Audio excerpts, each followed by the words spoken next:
Hola, estimados estudiantes del Centro de Apoyo Educativo y Desarrollo Humano, CAIDH. Mi nombre es Alfredo Martínez, profesor de la institución. El día de hoy estaremos abordando el bloque de Humanidades, en el cual encontraremos la materia de Filosofía. Por lo tanto, estaremos entonces estudiando y explicando los temas correspondientes a Filosofía. Vamos a empezar entonces. Lo primero que vamos a abordar vamos a intentar definir qué es la filosofía. Para empezar, tomemos como base su etimología de la palabra filosofía. La palabra filosofía se forma de dos palabras griegas. Philos, en este caso, amor, y sophos, en este caso, sabiduría.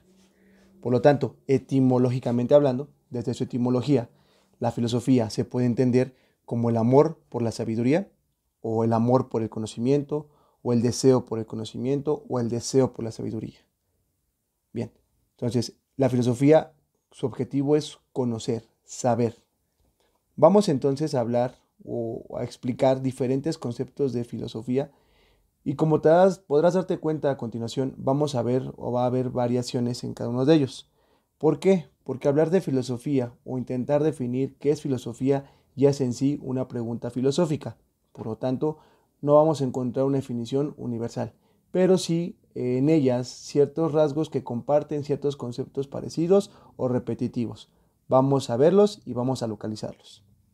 Vamos a empezar con esta primera definición que tenemos aquí, que nos dicen, la filosofía acuñada por Pitágoras. Fue Pitágoras quien es el primero que define, que dicen las evidencias históricas, que fue el primero que utilizó el concepto de filosofía, porque a él le decían sabio, que él era un sabio, que era un sofos, y él decía, no, para nada, yo no soy un sofos, yo no soy un sabio, aspiro a ser un sabio, aspiro a conocer, quiero conocer, amo conocer, soy un filósofo, un amante de la sabiduría.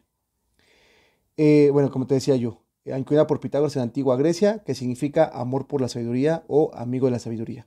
Con este término también se nombran las teorías y sistemas de pensamiento desarrollados por uno o varios autores dentro de este campo. Otra definición que podemos dar de filosofía es un conjunto de razonamientos lógicos y metódicos sobre conceptos abstractos como la existencia, la verdad y la ética basados en la esencia, las características y las causas y efectos de las cosas naturales como el ser humano y el universo. La reflexión metódica que refleja la articulación del conocimiento y los límites de la existencia y de los modos de ser se denomina filosofía. El término, de origen griego, se compone por dos vocablos, filos, amor, y sofía, pensamiento, sabiduría, conocimiento. Por lo tanto, la filosofía es el amor por el conocimiento. Bueno, aquí lo que tenemos que rescatar de estos conceptos, de estas definiciones, es lo siguiente. La filosofía la podemos entender entonces como un conjunto de razonamientos. Esto es muy importante. Razonamientos lógicos. La filosofía está basada tanto en razonamientos lógicos y desarrolla sus métodos. Ahora, ¿qué estudia la filosofía? La filosofía, nos dicen aquí, estudia la existencia, se pregunta sobre la existencia, la verdad, la ética, ajá, y las características y causas y efectos de las cosas naturales. Ajá. Entonces, bueno, como acá nos vuelven a repetir, es una reflexión metódica, lo que tenemos acá, usa métodos, ajá, que refleja la articulación del conocimiento y los límites de la existencia y de los modos de ser se denomina filosofía. Ajá, entonces, bueno, vamos a ver otra definición de filosofía para tener a aterrizar todo esto. Características de filosofía. Bueno, aquí mismo voy a ver otra definición. La filosofía es un saber universal que se cuestiona la totalidad de la experiencia humana. Esa pequeña definición, considero yo que ahí está el corazón de qué es filosofía. La filosofía quiere saber todo, por eso es universal. Se cuestiona la totalidad, todo, de la experiencia humana. Todo aquello que tú y yo podemos experimentar de forma real o no real, la filosofía se pregunta por ello. Dice aquí, por lo tanto, es diferente del pensamiento científico que se orienta a problemas específicos. Esto es algo muy importante que vamos a desarrollar más adelante, pero que vayan entendiendo desde ahorita. ¿Cuál es la diferencia entre filosofía y ciencia? En términos simples, la filosofía busca un saber total, ¿sale? Y en la filosofía, la ciencia, perdón, en este caso se orienta a problemas específicos. La filosofía es general, intenta generalizar, quiere saberlo todo. La ciencia busca saberlo todo, pero empezando por temas específicos, se va a problemas específicos, ¿vale? Entonces vamos a volver a releer esto para continuar. Dice, la filosofía es un saber universal que se cuestiona la totalidad de la experiencia humana. Por lo tanto, es diferente del pensamiento científico que se orienta a problemas específicos. La filosofía parte de considerar la totalidad de los datos para poder interpretar. Por ello, sus características distintivas son, vamos a ver cuáles son las características de la filosofía que nos manejan en nuestro título. 1. Saber radical que pretende llegar a los principios explicativos de los casos hasta desentrañar el porqué de las cosas. Saber racional creador que busca comprender e interpretar, por ello argumenta, justifica y realiza afirmaciones coherentes. 3. Saber práctico que no solo muestra las explicaciones teóricas, sino que tiene una dimensión práctica. Entonces, ahí es importante el punto 3. La filosofía no solamente se va en la parte teórica, en la parte de teorizar la realidad, sino que esa teoría la busca también aplicar, que tenga una aplicación, que sea práctica la filosofía. 4. Saber crítico que no acepta lo establecido por el hecho de que siempre se haya considerado como válido. Y la filosofía replantea los conocimientos tradicionales y no acepta las verdades que no admiten reflexión y cuestionamiento. Eso es muy importante. Fíjate aquí esto último. La filosofía no acepta las verdades que no admiten reflexión y cuestionamiento. Es decir, la filosofía va a cuestionarlo, va a reflexionar acerca y sobre todo. Ese podemos irnos adelantando, es una diferencia respecto a la religión, por ejemplo. La religión parte de ciertas verdades que se dan como eso, como una verdad, aunque no haya una evidencia como tal de eso que se afirma. Entonces, simplemente se cuestiona, se toma como verdad y no se cuestiona, no se reflexiona como tal. Esa es una diferencia entre filosofía y religión. 5. Utiliza el método deductivo, inductivo, analítico y sintético. Bien, vamos a ver entonces que hay diferentes tipos de métodos. El deductivo, el inductivo, analítico y sintético, y cada uno de ellos los utiliza la filosofía. En términos simples, el método deductivo consiste en de partir de un caso, de una generalidad a una particularidad. Es decir, tú tomas o se crea ese argumento a partir de muchos casos, lo cual da una generalización de X caso o de X fenómeno, y a partir de ese X fenómeno te vas a un caso particular. Ajá, tú dices, por ejemplo, en este momento hay una pandemia de COVID-19. Yo tengo síntomas de gripa como si fuera COVID-19. Entonces, por lo tanto, a partir de generalización, donde todo el mundo tiene COVID-19 en este momento, en el contexto que nos encontramos, seguramente tú también debes tener COVID-19. Es deduces a partir del caso general. Ahora, lo inductivo, y bueno, el argumento deductivo se entiende como un argumento de validez, 100% válido, porque se parte desde la evidencia, desde el caso general que te permite particularizar, que te permite ser específico. El inductivo, pues lo contrario, el inductivo se entiende como una prueba de probabilidad, o sea, es probable, más no es seguro, no es válido al 100%.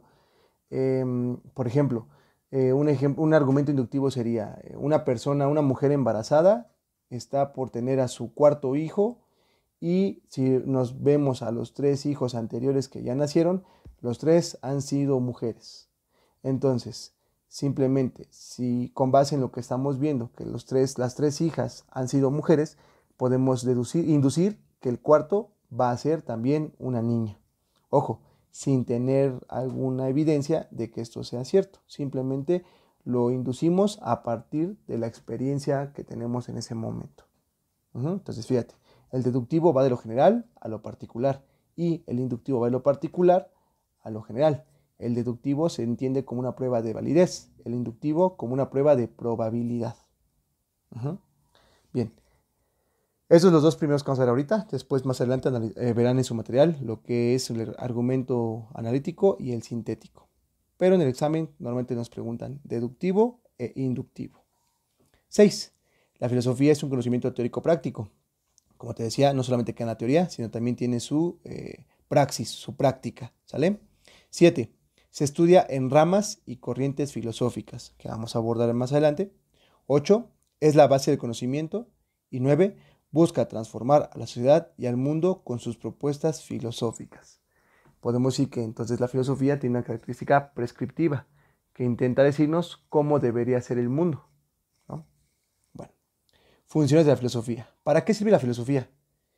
Iniciemos recordando que hace más de 25 siglos, en las culturas y sociedades más diversas, se ha desarrollado la actividad filosófica, sin importar el tipo de estado que gobiernen los pueblos, las condiciones comerciales o religiosas. La filosofía está presente.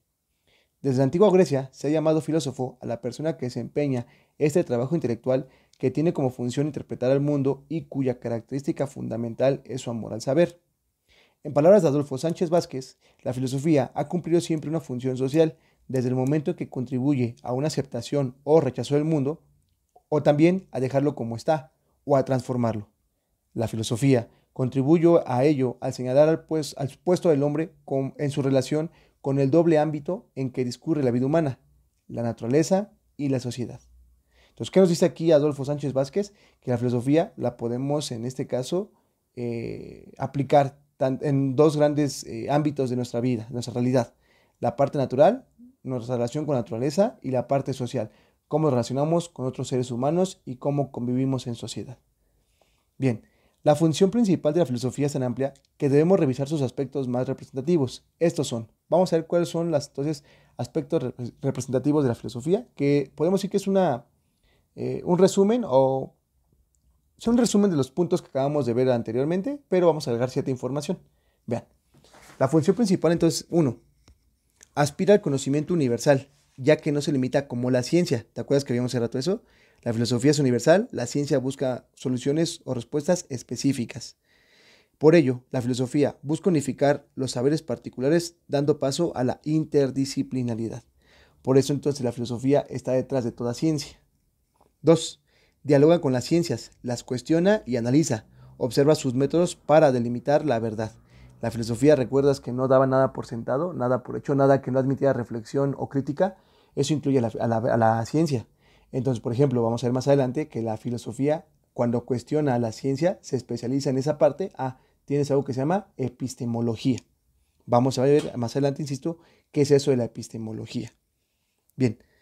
3. Rechaza el dogmatismo porque se inclina al saber crítico. Entonces, aquí otra característica que vamos a ver más adelante, los de los dogmas. Rechaza el dogmatismo. ¿Qué es un dogma? Un dogma es una idea o una verdad que se acepta como tal, como verdadera, aunque no haya forma o pruebas de que esto sea así. Simplemente se acepta como una verdad y punto. Llamémosle por obra de fe. Entonces, ahí entra el dogma, es la característica principal de toda religión. Las religiones están basadas en el dogma. Un ejemplo sería, aplicados a las religiones judio-cristianas de Occidente, hablar de Dios. Dios existe, punto. Entonces, a partir de la afirmación de que Dios existe, se crea, se construye toda una estructura de pensamiento religioso. Esa existencia de Dios no se reflexiona o no se cuestiona, se da por verdadera. Eso es un dogma. Entonces, la filosofía rechaza ese dogmatismo, porque como te decía yo anteriormente, o veíamos anteriormente, aspira a la reflexión o al cuestionamiento. 4. Enseña a razonar, a saber pensar. Para lograrlo se apoya en el pensamiento abstracto. 5. Instruye a orientar la conducta humana hacia la adopción de una vida mediante la dimensión práctica. 6. Estudia los problemas que escapan del ámbito de las ciencias. 7. Impulsa el conocimiento crítico. 8. Es certidumbre radical. 9. Es fundamental del saber humano. 10. Es totalizadora. Y 11. Debe ser praxis, es decir, debe transformar la realidad. Bueno, entonces, aquí tenemos varias definiciones, vimos varias definiciones de filosofía y características que tenemos de la filosofía. Ahora, ya que tenemos un poco más claro esta parte, vamos a ver las diferencias entre filosofía, ciencia y religión. En estas dos imágenes hacemos alusión a algo que vamos a abordar en el origen de la filosofía, ¿Cómo surge la filosofía? Una explicación introductoria rápida sería, la filosofía surge en Grecia en el siglo VI antes de Cristo y vamos a tener que los griegos, nace la filosofía justamente con ellos cuando dan paso del mito, este mito, al logos, a la razón. Logos para los griegos significa razón. Entonces, nos están diciendo que la explicación o el surgimiento de la filosofía se da cuando los griegos dejan atrás las explicaciones a través del mito, a través de explicaciones mágicas que no se pueden comprobar y empiezan a buscar sentido a su realidad a través del uso del logos, de la razón. Esta imagen nos está diciendo, nos ejemplifica eso. El paso del mito al logos. Ese paso del mito al logos es lo que da surgimiento a la filosofía. Bien. Y abajo tenemos esta imagen donde nos ponen a esta señora, llamémosle filosofía, que carga a su hijo llamado ciencia. ¿Qué nos quiere decir con esta imagen? Que la ciencia surge de la filosofía, que la mamá de las ciencias se llama filosofía, que la filosofía dio lugar a las ciencias. Sin embargo, no son lo mismo. Una es la filosofía, otra es la ciencia. Una estrecha relación, por supuesto, pero vamos a entender que filosofía y ciencia no son iguales. Para esto vamos a ver este cuadro comparativo, donde vamos a tener mitos, filosofía, ciencia y religión. Bien, el mito. El mito es aquella explicación que pretende dar respuestas a las preguntas que el hombre se plantea. Otra forma de ver esto, bueno, vamos a ver, objetivo. Busca la respuesta a los hechos en lo invisible y lo oculto. Características principales, la magia, el asombro, el relato, la divinidad, dar explicación a lo que para ellos es nuevo. Los mitos, chicos, podemos entenderlos como las primeras explicaciones que se dio a la humanidad para intentar entender su realidad. Cuando, por ejemplo, te imaginas a los hombres, seres humanos de hace 4000 años, por ejemplo, por decir alguna fecha, la filosofía surge más o menos en el siglo VI antes de Cristo. Entonces, si hablamos del siglo VI antes de Cristo y nosotros vivimos en el siglo XXI después de Cristo, después de la era común, como quieran usarlo, tenemos entonces que la filosofía surge más o menos hace unos 2700 años. Entonces, 2700 años, yo te hablo que no hace 2700, sino más atrás, hace 4000 años, por ejemplo, cómo se explicaba a la gente su realidad. Cada civilización tenían sus mitos. Pero ojo, algo bien interesante, eso que tú llamamos mito hoy día, eran sus religiones. ¿Vale? Aunque aquí vamos a trabajar mito, filosofía, ciencia y religión. ¿Por qué? Pues porque hoy día tenemos esas religiones, el mundo, llámense judaísmo, cristianismo, islamismo, por mencionar las principales, ¿no? Y estas, en este caso, en nuestro contexto histórico, pues no lo hablamos de mito, hablamos de religiones. Gente que practica todavía esos principios religiosos. Bueno, los mitos entonces en su momento eran la religión de esas personas. Entonces, por ejemplo, los griegos. Los griegos, ¿cómo se explicaban, no sé, las estaciones del año? ¿Por qué existían? ¿Por qué? Ellos querían saber por qué había verano, por qué primavera, por qué otoño, por qué invierno. ¿Por qué en cierta época del año la vegetación florecía y en otra cierta época del año la vegetación moría o se marchitaba? Entonces, ellos no entendían, por ejemplo, no se explicaban esto a través de, por ejemplo, el movimiento de rotación de la Tierra, como tú y yo lo hacemos hoy día, sino que para ello tenían un mito, por ejemplo, el mito de Perséfone. El mito de Perséfone justamente es un relato que explica de forma mágica cómo es que surgen esos 6 meses en los cuales hay primavera y verano y otros 6 meses donde hay otoño e invierno. Bien, esos mitos entonces son explicaciones mágicas, explicaciones que no se pueden comprobar. Ajá. Entonces, como nos decían aquí en nuestro cuadro, pues bueno, otra vez, pretende dar respuestas a las preguntas que uno se plantea, por eso fueron las primeras explicaciones que nos dimos como humanidad. Su objetivo, pues, es buscar la respuesta a los hechos en lo invisible y lo oculto. Como te decía, no se puede comprobar, porque es invisible, porque es oculto. Y aquí nos dicen, características principales, la magia. ¿Por qué? Porque justamente eso, o sea, son explicaciones mágicas, son explicaciones que intentan dar sentido, pero a través de algo que no es comprobable. Bien, como te decía yo, los filósofos, la filosofía surge en Grecia en el siglo VI, y entonces ellos dejan atrás el mito, y los griegos empiezan a usar el logos, usar la razón. Surge la filosofía. La filosofía es la formulación de preguntas que se realiza el ser humano a causa de su asombro. Si te das cuenta, se parece mucho a lo que tenemos acá. Objetivo, llegar a profundizar una respuesta con el fin de encontrar su origen, características principales, descubrir, buscar y reflexionar sobre cualquier aspecto de lo real. Pero ojo, como te decía yo, aquí la diferencia es que la filosofía va a hacer uso del mito, perdón, del logos, a diferencia del mito, que este simplemente era eso, una explicación que estaba como tal, como real, como válida y punto, no se cuestionaba. La filosofía llega en el momento que dicen, se empiezan a cuestionar justamente esos mitos. Bien, la ciencia como tú y yo la conocemos hoy día y como tú y yo la entendemos hoy día, prácticamente tendrá 3 4 siglos, no tiene mucho.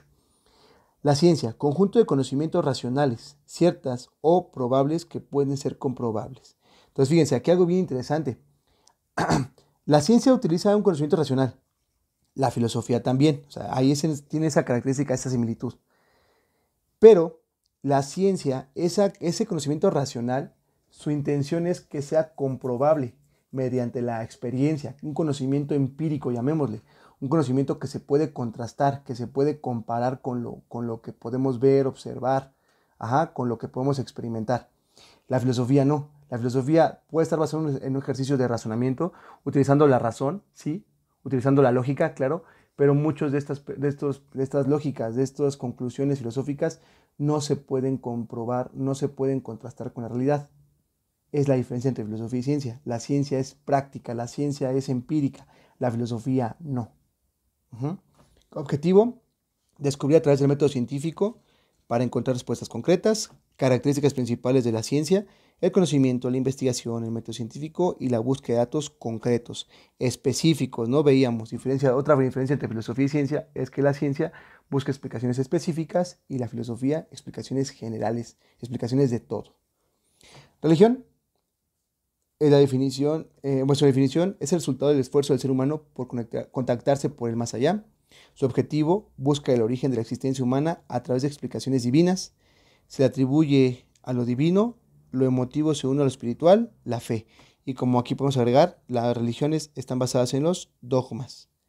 Ya explicábamos qué eran los dogmas, ¿no? Bueno, entonces ya para aterrizar esto y dejarlo más concreto, aquí te dejo otro cuadro comparativo en el cual dice, bueno, filosofía contra ciencia. La filosofía explica mediante la razón, la ciencia mediante la experimentación. Entonces, podemos decir que aquí, por supuesto que la ciencia hace uso de la razón, pero en el caso de la filosofía no se puede experimentar en el 100% de las veces. La ciencia sí, la ciencia está basada en esa parte. Surge en el siglo V, bueno, acá 5, 6, eso va a cambiar, eso depende de la fuente que consultes. Aquí le agrego yo el siglo VI, como te decía, antes de Cristo, y la ciencia dice, aquí me dejan siglo XVI. Pues sí, podemos decir que sí, aunque realmente su punto, su culminación se da con las revoluciones, con la ilustración, y llega a su punto más alto con la revolución industrial, la primera, y eso ocurre en el siglo XVIII. Entonces, bueno, aquí no hay ningún problema, o no te va a causar bronca que varíe cuando planteamos, cuando definimos el inicio de la filosofía y la ciencia. En términos muy simples, filosofía siglo VI antes de Cristo, la ciencia en el siglo o a partir del siglo XVIII después de Cristo. ¿Por qué nos ponen aquí siglo XVI? Porque en el siglo XVI tenemos a lo que se conoce como los primeros protocientíficos, a Roger Bacon, vamos a encontrar a Copérnico, luego viene Galileo, y luego llega Kepler, llega también Newton. Entonces, repito, todo eso fue la acumulación de sus trabajos para que en el siglo XVIII, 3 siglos después, se acuñe el término, el concepto de ciencia como lo entendemos hoy día. La filosofía, nos dice aquí, se basa en muchos métodos, esos se llaman métodos filosóficos, los vamos a ver, recuerda, métodos filosóficos. La ciencia tiene, está mal dicho esto, pero para nuestra clase se entienda bien o más fácil, tiene solamente un método, el método científico. Ahora, ¿por qué está mal dicho? Porque el método científico no es único, el método científico también hay varios métodos científicos. Pero en términos conceptuales, y para nuestra clase vamos a decir, la filosofía tiene muchos métodos, la ciencia tiene un método, el método científico. La filosofía se basa en la especulación y la ciencia, esa especulación la contrasta con la experiencia, con el empirismo. Abarca más allá de lo empírico, abarca más allá de lo que no podemos experimentar. Por ejemplo, cuando nos preguntamos sobre qué ocurre, qué es la muerte, por qué morimos, desde una parte filosófica, pues algo que no podemos contrastar. Sin embargo, si entendemos o estudiamos la parte lógica que hay detrás de esa conclusión, podemos darla como válida a través de su proceso lógico, pero no se puede contrastar. La ciencia sí, la ciencia tiene que llevarlo a la experiencia. límite de la realidad empírica. Entonces, la ciencia se basa en lo que puede, repito, contrastar, medir, observar, cuantificar, lo que puede tocar en grandes rasgos, a grandes rasgos. Y finalmente te dejo estas dos imágenes para que te quede más claro y de forma más simple lo que es la ciencia y la filosofía. Vean, nos dicen esta imagen. La física, una ciencia experimental, puede explicar cómo dividir el átomo. La filosofía puede explorar, sus implicaciones éticas. Las ciencias no describen, las ciencias describen, no prescriben. Las ciencias explican, pero no son normativas. Vamos a explicar ahorita más adelante eso. Les dejo aquí otra imagen. Es más, podemos llamarle un meme. Las ciencias pueden decirte cómo clonar a un tiranosaurio rex. Las humanidades, donde encontramos la filosofía, pueden decirte por qué esto es una mala idea. Las ciencias describen, no prescriben. Las ciencias explican, pero no son normativas. ¿Qué significa este último renglón o estos enunciados que encontramos al final de estas imágenes, de estos memes? Eso de que las ciencias describen, no prescriben. Las ciencias explican, pero no son normativas. Una explicación simple sería esta, mira. Las ciencias no nos dicen cómo debemos comportarnos. Es una imposibilidad para estas disciplinas brindar ordenamientos normativos, pues su labor es decirnos cómo es el mundo, no cómo debería ser. Entonces, ¿cómo debería ser? Ahí entra la filosofía, las ciencias sociales inclusive, ¿no? Bueno, ahora, origen histórico de la filosofía. Vamos a ver ahora cómo surge la filosofía, dónde surge y por qué surge dónde surge.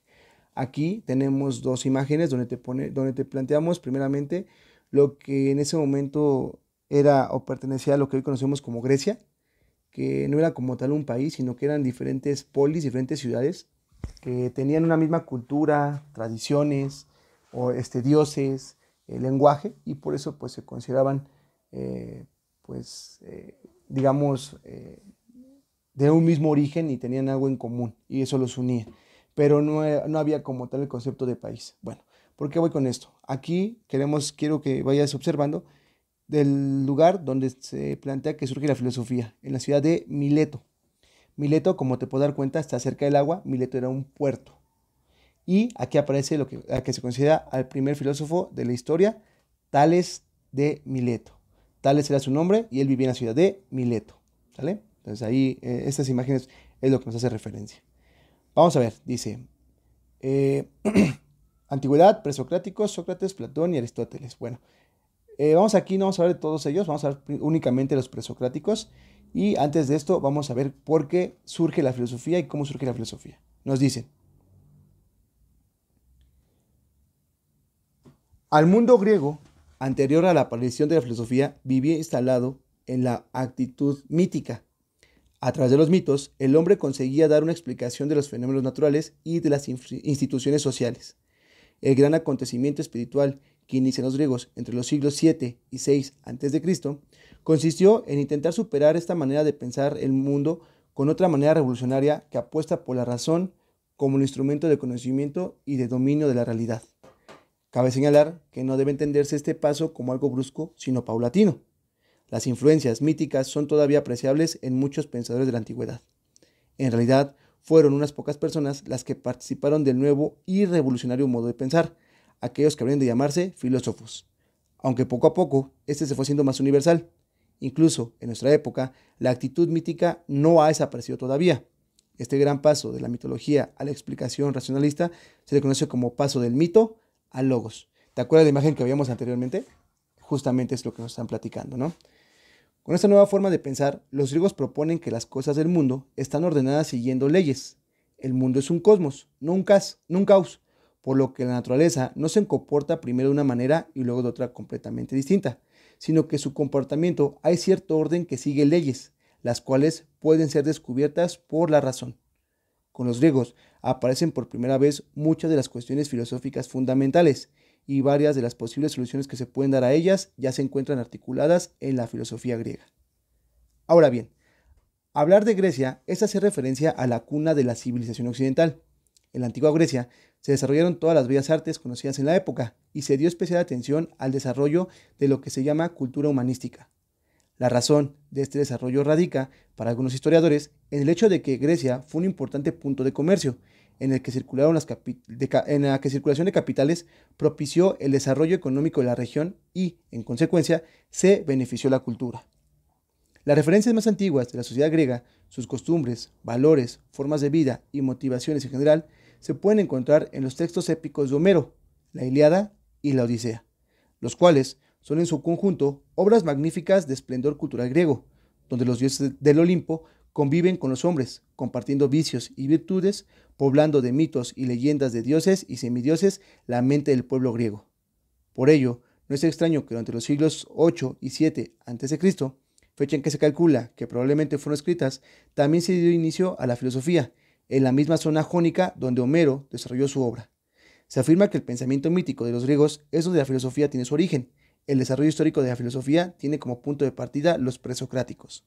Las aportaciones de los griegos fueron múltiples, especialmente en el campo de la filosofía, pues fueron ellos quienes la definen, en palabras de Aristóteles, como un saber que se basa en la contemplación reflexiva de los primeros fundamentos y causas del ser. Otra de sus aportaciones fue el concepto de frónesis, el saber ser bueno y ser bello como la norma suprema, el primer rango entre todas las virtudes. ¿Vale? Bueno, ¿qué nos dicen aquí en esto último? Nos dicen que para los griegos, los primeros filósofos, una virtud, algo bueno, algo deseable en el ser humano, es que sea y que busque saber, que busque ese conocimiento a través de la razón, a través de la frónesis, le llamaban ellos. Como dicen aquí, la filosofía, como podrá ser leído, nace o surge en Grecia, en la civilización griega. Pero, ¿por qué los griegos y no otras civilizaciones? Hay que poner también un poco de contexto histórico. Recordemos que los griegos no eran la única civilización en ese momento. Teníamos egipcios, por ejemplo, teníamos asirios, teníamos persas, etc. O sea, había muchas civilizaciones. Pero justamente fueron los griegos los que ellos dan pauta en un proceso paulatino, como nos dicen, a que surja la filosofía debido a una característica muy importante en ellos. En sus ciudades existía esa libertad de expresión y esa libertad de culto, cosa que no ocurre en otras civilizaciones. Entonces, en el momento que ellos empiezan a cuestionarse sus mitos, ¿qué mitos?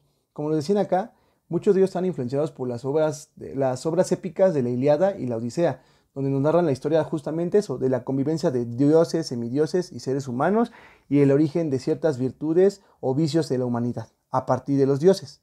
Bueno, estos relatos épicos, por ejemplo, les planteaban a los griegos que el mundo era de una tal o X forma. Para aquellas épocas, los griegos empezaron a explorar el mundo en barcos, y se dieron cuenta que lo que decía la Ilíada, lo que decía la Odisea, lo que describían o cómo describían los lugares que allí aparecían, no coincidían con la realidad. Entonces, ese fue un parteaguas. ¿Para qué? Pues para empezar justamente ello, a cuestionarse, a poner en tela de juicio sus mitos. Y entonces, ese proceso paulatino fue ir dejando atrás los mitos e ir a intentar dando una explicación a través de logos, como decíamos e insistimos en esa parte, a través de la razón. Eso es el paso del mito al logos para los griegos. Entonces, por eso son los griegos los que dan origen a la filosofía occidental en este caso. Bien, vamos a hablar sobre los presocráticos o el periodo cosmológico, porque ahí vamos a encontrar a Tales de Mileto. Los presocráticos o periodo cosmológico es una de las divisiones o una de las tres formas de dividir a la filosofía griega. La filosofía griega fue muy vasta, muy vasta. Entonces, la filosofía griega vamos a dividirla en tres periodos. El periodo cosmológico, donde están los presocráticos, que estamos viendo en pantalla. Luego, el periodo periodo antropológico, o también llamado periodo clásico. Ahí vas a encontrar a los tres clásicos: Sócrates, Platón y Aristóteles. Y por último, el otro periodo y el tercer y último periodo sería el periodo helenístico. Entonces tenemos tres: cosmológico, antropológico y helenístico. Nosotros vamos a ver los primeros, porque queremos ver justamente al primer y primeros filósofos. Presocráticos o periodo cosmológico. Estamos aquí. Es con los presocráticos donde la filosofía Busca la explicación fundamental al principio que da sentido a todas las cosas. Los principales filósofos que trataron este problema filosófico son, decía yo, el considerado primer filósofo, Tales de Mileto. Considerado como el padre de la filosofía, es además uno de los 7 sabios de Grecia. Se dice que él importó de Egipto y Babilonia los elementos de geometría y álgebra. También se le atribuye la medida exacta del tiempo como el gnomón y algunos conocimientos de relaciones entre los ángulos y los triángulos a los que pertenecen, así como el cálculo de las proporciones. Ahí tenemos algo que se llama el teorema de Tales. El teorema de Tales lo van a ocupar en matemáticas, en trigonometría, para justamente eso, encontrar las proporciones entre triángulos semejantes. Entonces acuérdense, cuando vean el teorema de Tales, este es de Tales de Mileto. Es probable que predijera el eclipse del Sol del año 585 a.C. Aficionado a contemplar las estrellas, existen varias anécdotas de accidentes sufridos por no mirar por dónde caminaba. Se sabe que como filósofo fue el primero en cuestionarse el origen de todas las cosas. A esta pregunta dio una respuesta que se resume en una propuesta triple. La Tierra flota sobre las aguas. Esta respuesta es congruente con la descripción mitológica de la Tierra que se hace en el escudo de Aquiles. El agua es el origen de todas las cosas. En esta propuesta hay un principio físico y metafísico del agua, como eje rector de todas las cosas. Y dice, todas las cosas están llenas de dioses. Entonces, bueno, Tales de Mileto se considera el primer filósofo porque fue el primero que cuestionó, ¿no? Que se empezó a decir, bueno, yo quiero entender por qué el eclipse, ¿no? Que nos dan ahí, ¿por qué se da un eclipse? No es por los dioses, sino vamos a aplicar matemáticas, vamos a aplicar razonamiento. Uh-huh. Ahí, por ejemplo, nos cuentan que él era aficionado a ver las estrellas y por lo tanto muchas veces sufría accidentes por no fijarse dónde caminaba. Hay una anécdota que narra Platón en las que dice que a Tales de Mileto se le conocía como el idiota. Hoy en día, hoy hablamos del concepto de idiota, pues obviamente lo entendemos como una persona contraria a lo que te voy a escribir. El idiota en ese momento para Tales de Mileto significaba en su contexto, el idiota quiere decir aquel que mira muy abajo, que mira muy profundo. Entonces o que cae muy profundo. Entonces, Tales de Mileto se le conocía como el idiota porque justamente por estar viendo a las estrellas y no poner atención a los caminos, constantemente caía en hoyos, en zanjas y caía muy profundo. De ahí el concepto del idiota, el que cae muy profundo. ¿Vale? Bueno, una anécdota interesante para entender cómo van resignificándose las palabras, ¿no? A lo largo de la historia. Bueno, aquí tenemos a otros filósofos presocráticos como Anaximandro, Anaxímenes, Heráclito, uno muy interesante, por cierto. Todos lo son, pero Heráclito tiene algo interesante, tiene algo que lo distingue. Tenemos a Empédocles, Anaxágoras, ¿este te suena? Pitágoras y Parménides. Ajá, son los presocráticos. Te voy a dejar una imagen, o voy a dejar la imagen en el video. Te pido que lo pauses para que tú puedas leer con mayor detenimiento tanto Anaximandro como Anaxímenes, como Heráclito, como Empédocles.